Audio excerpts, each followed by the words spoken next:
Olá, como vocês vão? Vamos resolver agora a questão 135 do Caderno Amarelo do Enem PPL 2023. Uma questão que fala sobre fermentação. Então vamos ler o comando e logo após o enunciado. Para evitar o rompimento da dorna por pressão, qual substância, além do combustível, deverá ser continuamente removida do sistema? Então aqui ele tem na imagem, né? O processo de fabricação utilizando os resíduos do bagaço da cana. E sua produção ocorre em um sistema fechado contínuo que evita evaporação, ilustrando aqui na figura, né? Você tem a celulose, como está entre parênteses aqui, mostra que é um polímero, né? Onde é colocado o bagaço, se faz a hidrólise enzimática e assim se obtém a glicose, né? Ou seja, a quebra das moléculas aqui de celulose.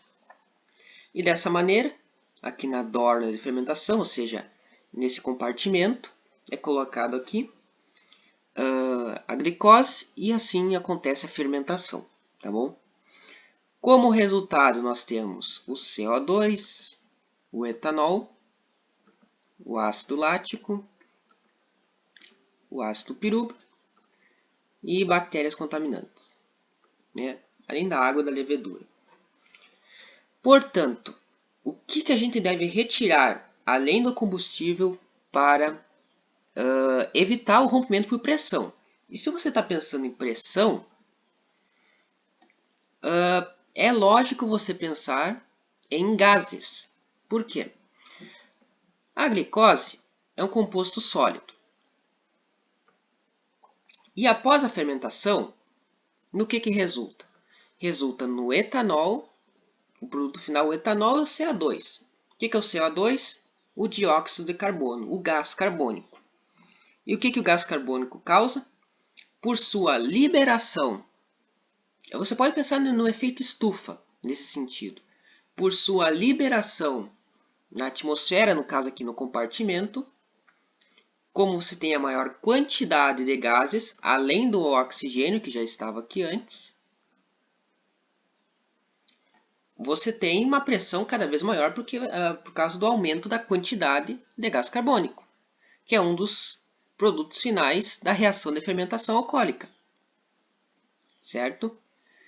Então, lendo as alternativas aqui, a resposta não é etanol, porque ele já é o próprio combustível. A glicose é sólida e não é inflamável. O ácido lático e o ácido pirúvico fazem parte em questão do ciclo, né? Que se tem ali do ciclo de Krebs e tudo mais.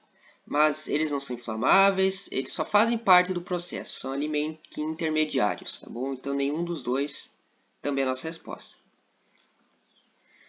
A gente constantemente terá que tirar o dióxido de carbono para evitar a pressão. Você pode pensar também na lei dos gases, né?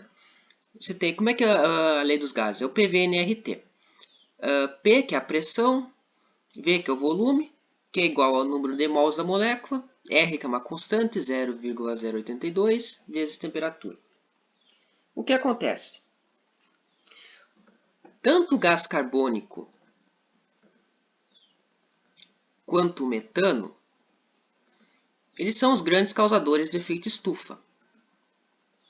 O que acontece? Eles são liberados em grande quantidade na atmosfera e, por esse aumento de pressão, eles esquentam, certo?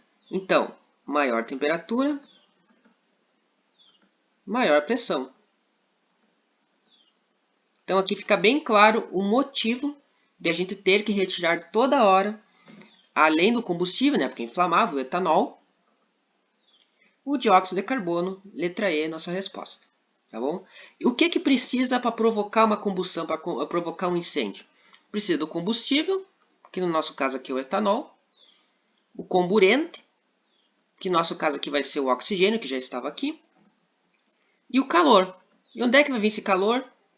Do aumento da pressão causada pelo dióxido de carbono. Então, assim, fechamos a nossa questão aqui.